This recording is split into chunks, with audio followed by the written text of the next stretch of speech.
ಎಲ್ಲರಿಗೆ ನಮಸ್ಕಾರ. ಈ ದಿನ ನಾನು ಹೇಳಲಿರುವ ಕತೆ ಕರ್ನಾಟಕದ ಹೆಮ್ಮೆ, ಧೈರ್ಯದ ಚಿಹ್ನೆ, ಕಿತ್ತೂರು ರಾಣಿ ಚೆನ್ನಮ್ಮ ಅವರದ್ದು.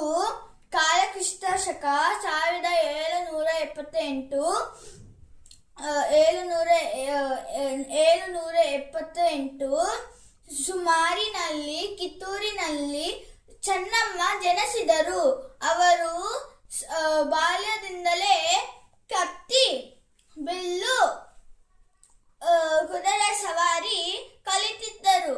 ಅವರು ಸಾಮಾನ್ಯ ರಾಣಿ ಅಲ್ಲ, ಜನರ ಕಷ್ಟವನ್ನು ತಮ್ಮ ಕಷ್ಟವನ್ನಾಗಿ ಭಾವಿಸಿದ ಶೂರರು. ಆ ಕಾಲದಲ್ಲಿ ಬ್ರಿಟಿಷರು ನಮ್ಮ ದೇಶದ ರಾಜ್ಯಗಳನ್ನು ಕಬಳಿಸುತ್ತಿದ್ದರು. ಕಿತ್ತೂರು ರಾಣಿ ಚೆನ್ನಮ್ಮ ಅವರ ಪತಿ ಮಲ್ಲಸಜ್ಜ ನಿಧನರಾದ ಮೇಲೆ ಅವರ ದತ್ತಪುತ್ರ ಶಿವಲಿಂಗಪ್ಪನನ್ನು ರಾಜನನ್ನಾಗಿ ಮಾಡಿದರು. ಆಗ ಬ್ರಿಟಿಷರು ಹೇಳಿದರು, ದತ್ತಪುತ್ರನಿಗೆ ರಾಜ್ಯದ ಹಕ್ಕಿಲ್ಲ ಹೇಳಿದರು. ಆದರೆ ಕಿತ್ತೂರು ರಾಣಿ ಹೇಳಿದರು, ಇದು ಕಿತ್ತೂರಿನ ಭೂಮಿ, ನನ್ನ ಜನರ ಭೂಮಿ, ಯಾರಿಗೆ ಕೊಡಲಾರೆ. ಆಗ ಬ್ರಿಟಿಷರು ಯುದ್ಧ ಆರಂಭಿಸಿದರು.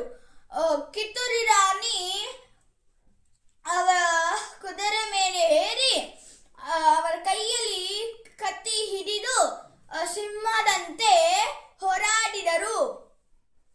ಆಗ ಬ್ರಿಟಿಷರು ಸೋತು ಹಿಂತಿರುಗಿದರು. ಆದರೂ ನಂತರ ಕಿತ್ತೂರು ರಾಣಿ ಚೆನ್ನಮ್ಮನನ್ನು ದ್ರೋಹದಿಂದ ಬಂಧಿಸಿದರು. ಆಗ ಕಿತ್ತೂರು ರಾಣಿ ಚೆನ್ನಮ್ಮ ಹೇಳಿದರು, ನಾನು ಸೋತರು, ನನ್ನ